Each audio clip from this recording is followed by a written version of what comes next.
The Witch Revisited. When I say the witch, I don't mean a woman in a cloak, and I don't mean a woman necessarily at all. Let's put this plainly.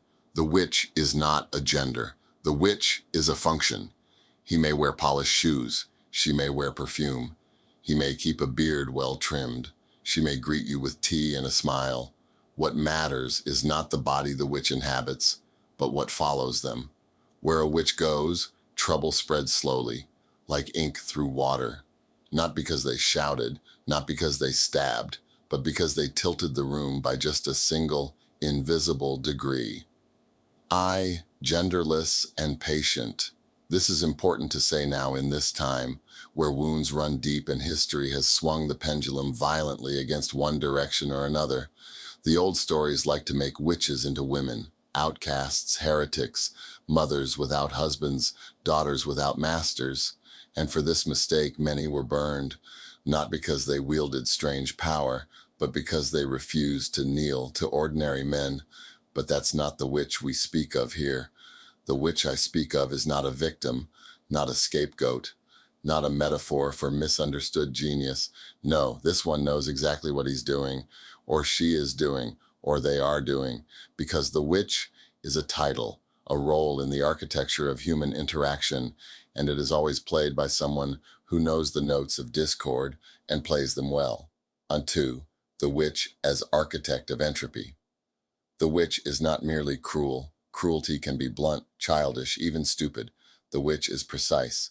This is someone who senses your seams and presses gently, who knows just the word, the look, the moment to begin the slow split of friendship, family, or faith. He may never raise his voice. She may never lift a hand. But when the witch leaves, you are never quite whole again. That is their touch. And again, do not be fooled by appearance. There are witches in boardrooms, in bedrooms, in pulpits, in protest circles, in counseling chairs. Not always doing harm, but always bending the field toward chaos.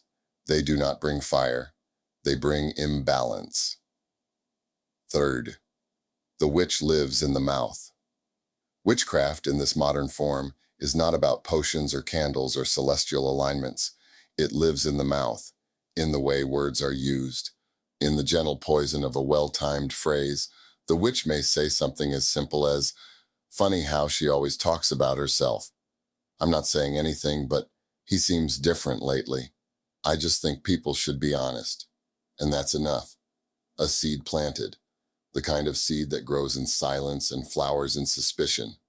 You'll notice something. Witches never finish their sentences. They don't need to. They speak just enough to let you finish it, to let you do the undoing. 4. Male witches and the art of control. The male witch, when he appears, is often mistaken for a leader. He may be charming, calm, even spiritual, but what he truly seeks is differential gravity, to bend people's orbit toward himself. He thrives not on loud command, but on quiet centrality.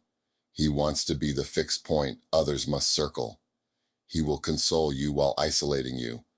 He will call out others for bad behavior while hiding his own. He will play the hero of your trauma and the author of it at the same time, and you won't know which is which, because that's the spell.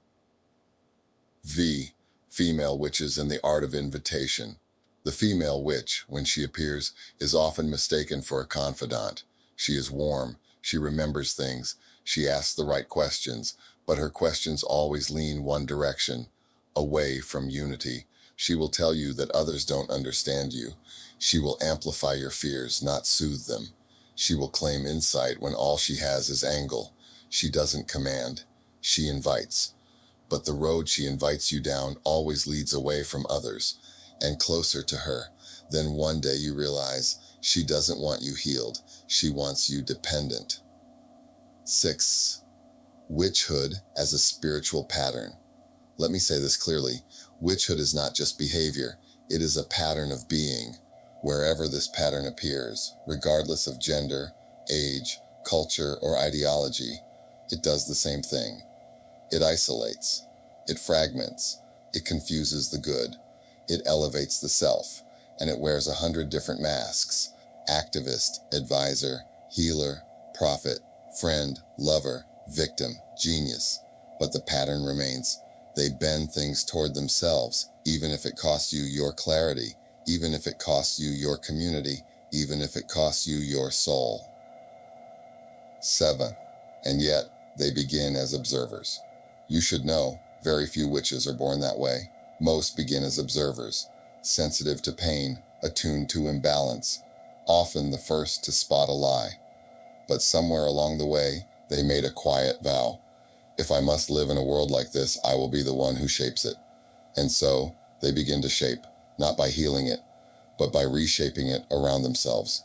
That is when the seer becomes the witch, when the wound becomes a weapon, and it happens slowly, almost invisibly, until one day they are no longer questioning the system. They are the system, one person at a time. Fates, the signs you're near. 1. How do you know? You begin to second guess what used to feel clear.